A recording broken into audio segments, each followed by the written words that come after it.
Hello guys, my name is Aftab Khan और मैं आज आपके सामने ट्रिग्नोमेट्री का एक लेक्चर नंबर 4 लेके आ चुका हूं, जहां पर आज हम डिस्कस करने वाले हैं थीटा इक्वल टू 30 डिग्री पर सारे त्रिकोणमितीय अनुपात के मान। कि जब हमारे पास थीटा की वैल्यू यानी कि जो एंगल की वैल्यू है, जो कि राइट एंगल ट्रायंगल में एंगल की वैल्यू थीटा अगर 30 डिग्री होगा तो सारे ट्रिग्नोमेट्रिक रेशियो जो है साइन, कॉस, टेन, कॉट, सेक, कोसेक, उनके लिए किस तरीके की वैल्यू जो होगी वो 30 डिग्री पर होने वाली है, वो जो है हम आज फाइंड आउट करने वाले हैं। तो उसको देखने के लिए हम क्या कंसीडर करेंगे, हम आपको पता होगा यहाँ पर हम कंसीडर करने वाले हैं इक्विलेटरल ट्रायंगल। कौन सा ट्रायंगल? समबाहु त्रिभुज।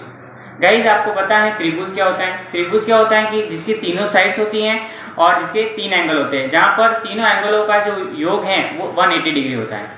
समबाहु त्रिभुज क्या होता है? समबाहु त्रिभुज का मतलब ये होता है कि जिनकी तीनों साइड्स होती हैं और 3 एंगल होते हैं, लेकिन तीनों साइड्स क्या होती हैं? इक्वल होती हैं, और एंगल भी क्या होते हैं उसमें?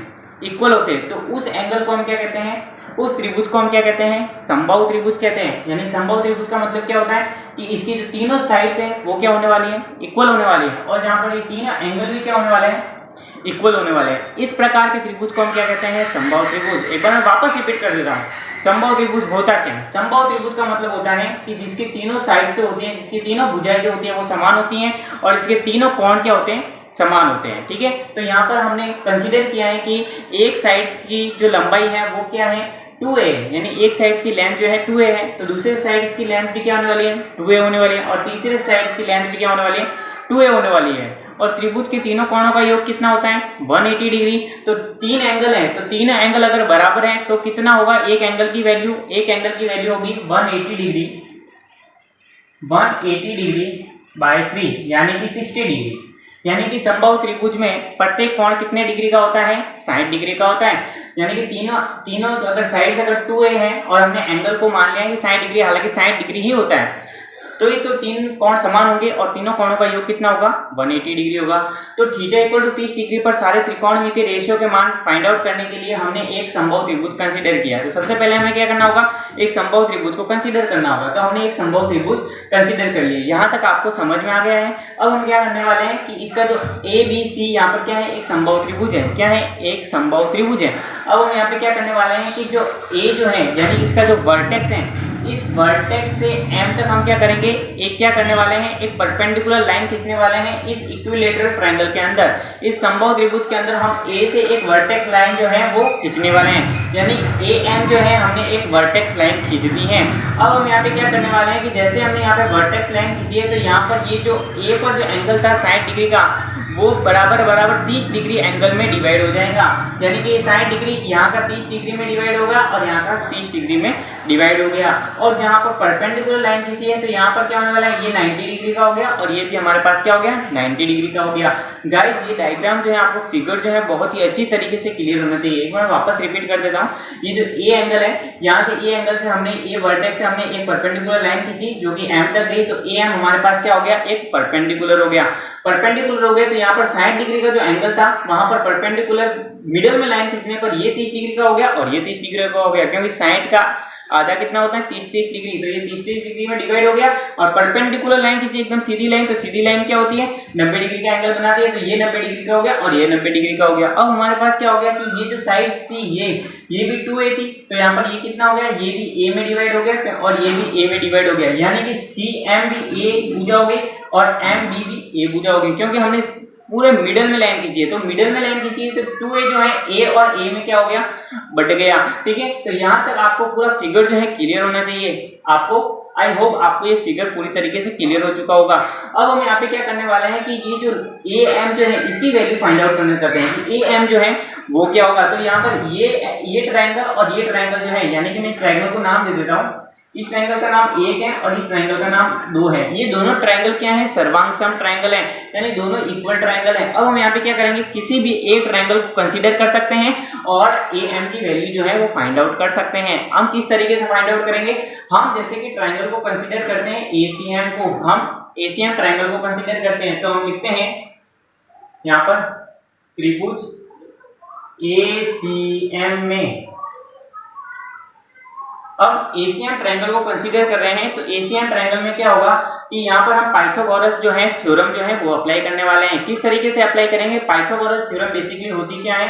पाइथागोरस थ्योरम होती है कि कर्ण का अगर स्क्वायर करें तो वो आधार के स्क्वायर और लंब के स्क्वायर के इक्वल होता है। तो 90 डिग्री के सामने वाली भुजा हमेशा क्या होने वाली है? कर्ण होने वाली है। तो हम यहाँ पर लिखेंगे पाइथागोरस थ्योरम जो है वो होती है कर्ण का स्क्वायर इक्वल टू आधार का स्क्वायर यानी कि बेस का स्क्वायर इक्वल टू परपेंडिकुलर का स्क्वायर। ये हमारे पास क्या हो गया? Pythagoras theorem.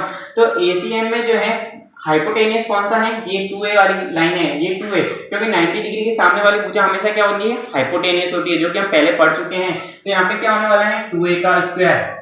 अब गाइस क्या होने वाला है? बेस यहाँ पे क्या है? बेस का मतलब है कि यहाँ पर पहले परपेंडिकुलर की बात कर लेते हैं। परपेंडिकुलर क्या होता है कि जिस एंगल के बारे में हम डिस्कस करते हैं वो हमारे लिए क्या होता है? परपेंडिकुलर होता है। यानी कि हम 30 डिग्री के एंगल के बारे में डिस्कस कर रहे हैं आज के लेक्चर में।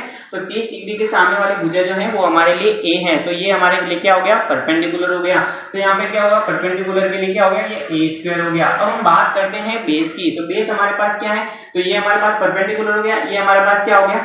हाइपोटेन्यूस हो गया। तो ए एम हमारे पास क्या हो गया? बेस हो गया त्रिभुज एसीएम में। तो यहाँ पर हम क्या लिख सकते हैं? ए एम, क्योंकि ए एम की वैल्यू हमें फाइंड आउट करनी है। तो ए एम का स्क्वायर हो गया।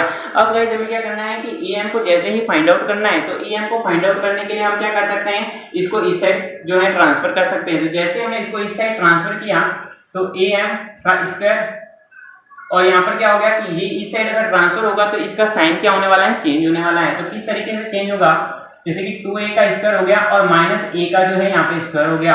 अब गाइस क्या करेंगे अपन? 2a का स्क्वायर क्या होता है? 2 का स्क्वायर क्या होता है? 4, और a का स्क्वायर क्या होता है? a square. तो यहाँ पर क्या होने वाला है कि हमारे पास होने वाला है am का square is equal to 4a square minus a square.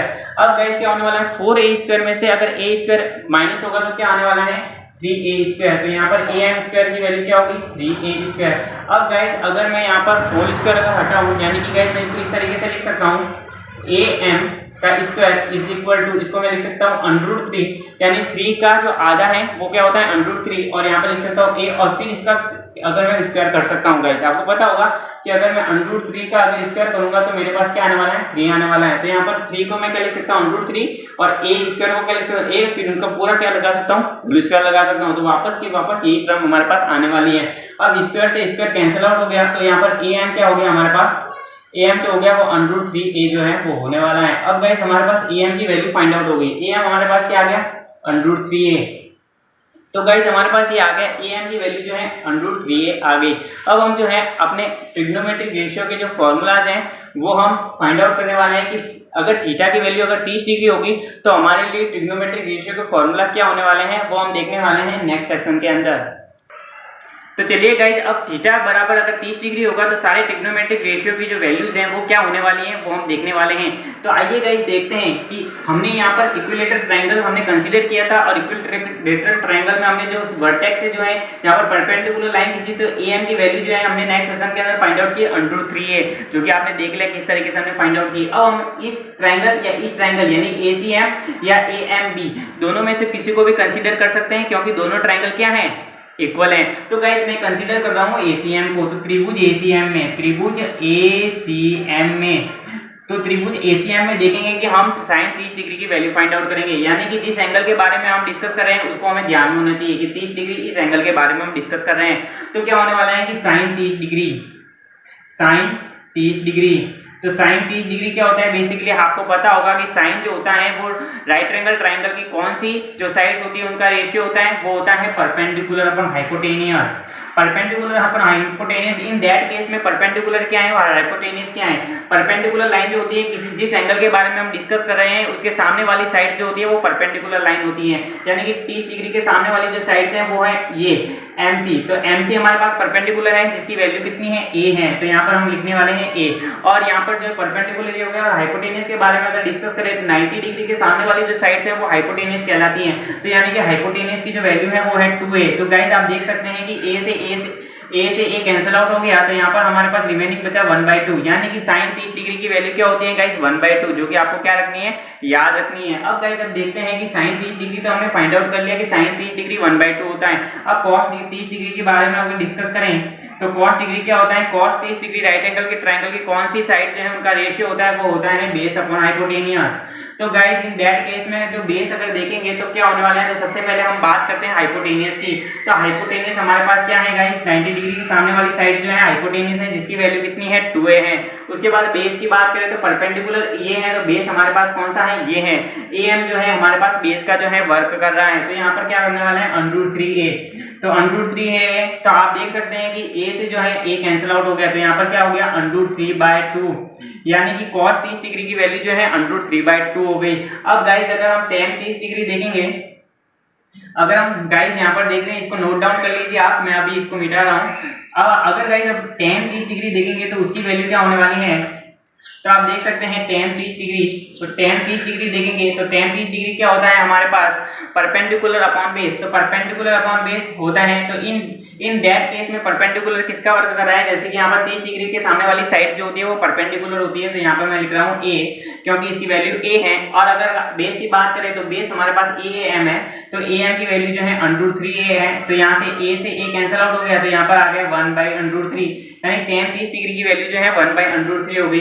अब गाइस अगर हम cot 30 डिग्री की बात करें, cot 30 डिग्री की बात करें तो cos 30 डिग्री हमारे पास होता है बेस अपॉन परपेंडिकुलर।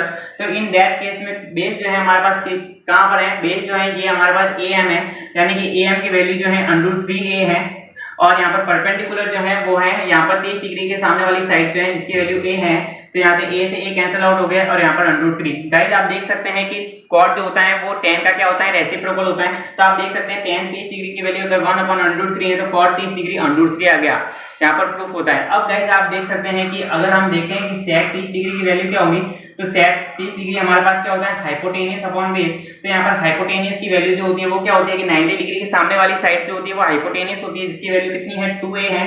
और अगर आप बेस की बात करें तो बेस हमारे पास am होता है, जिसकी वैल्यू √3a है, तो यहाँ से a से a कैंसिल आउट हो गया और इसकी वैल्यू कितनी आ गई 2/√3 आ गई। तो गाइस आप देख सकते हैं कि इसकी वैल्यू 2/√3 है। अब लास्ट हमारे पास ट्रिग्नोमेट्रिक रेशियो रहने जिसकी वैल्यू हमें फाइंड आउट करनी है गाइस, और वो हमारे पास है cosec। अब cosec 30 डिग्री की वैल्यू क्या होती है वो हम देख लेते हैं जल्दी से।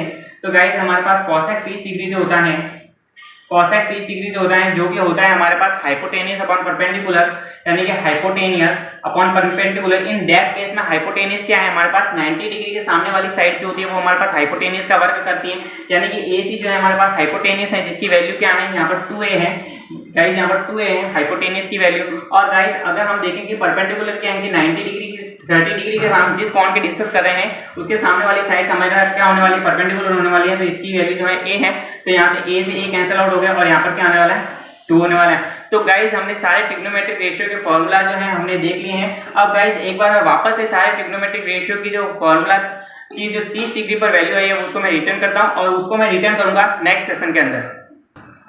तो चलिए गाइस इस वीडियो के एंडिंग में चलते हैं और एक बार हम ओवरव्यू देख लेते हैं कि आज हमने पढ़ा क्या है। कि थीटा इक्वल टू 30 डिग्री पर सारे त्रिकोणमितीय रेशियो के मान जो है मैंने यहाँ पर लिख दिए हैं कि हमने फाइंड आउट किया कि जब थीटा का मान अगर 30 डिग्री होगा तो साइन 30 डिग्री क्या होता है, तो परपेंडिकुलर हाइपोटेनियस का फॉर्मूला लगाएगा। उस ट्रायंगल से हमने परपेंडिकुलर a अपॉन हाइपोटेनियस की वैल्यू 2a थी, तो a से कैंसिल आउट हो गया और 1/2 आ गया था। cos 30 degree base upon hypotenuse equal to √3a upon 2a, a से a कैंसिल आउट हो गया इक्वल टू आ गया √3 upon 2। tan 30 degree perpendicular upon base equal to a upon √3a, a से a कैंसिल आउट हो गया equal to 1 upon √3 आ गया। याद रखनी है आपको value. cot 30 degree equal to base upon perpendicular equal to √3 upon a, a से a कैंसिल आउट हो गया इक्वल टू √3 आ गया। sec 30 degree equal to hypotenuse upon base equal to 2a upon √3a equal to 2 upon √3 आ गया। cosec 30 degree hypotenuse upon perpendicular equal to 2a upon a से cancel out हो गया और 2a आ गया। इस तरीके से गाइस हमने थीटा इक्वल टू 30 डिग्री पर सारे ट्रिग्नोमेट्रिक रेशियो के जो है वैल्यू जो है फाइंड आउट किए हैं। गाइस अगर आपको मेरा ये लेक्चर अगर पसंद आया है तो आपको क्या करना है, इस वीडियो को सबसे पहले लाइक करना है, और अगर आपने सबसे पहले इसको नोट डाउन नहीं किया इसका स्क्रीनशॉट लेकर इसके नोट डाउन कर ले। और अगर आपको मेरा ये वीडियो और ये पढ़ाने का अंदाज अगर पसंद आया है तो वीडियो को लाइक जरूर कीजिए, और चैनल को अभी तक सब्सक्राइब नहीं किया है तो चैनल को सब्सक्राइब करें और बेल आइकन को भी क्लिक करें ताकि आपको आगे आने वाले वीडियो के नोटिफिकेशन जो है जल्दी से जल्दी मिलते रहे। तो इसी के साथ गाइस मिलते हैं अगली वीडियो के अंदर। थीटा इक्वल टू 45 डिग्री पर ट्रिग्नोमेट्रिक रेशियो के क्या मान होने वाले हैं वो अगली वीडियो के अंदर मैं लेके आने वाला हूँ। तो ठीक है गाइस, मिलते हैं अगली वीडियो के अंदर। Thank you so much.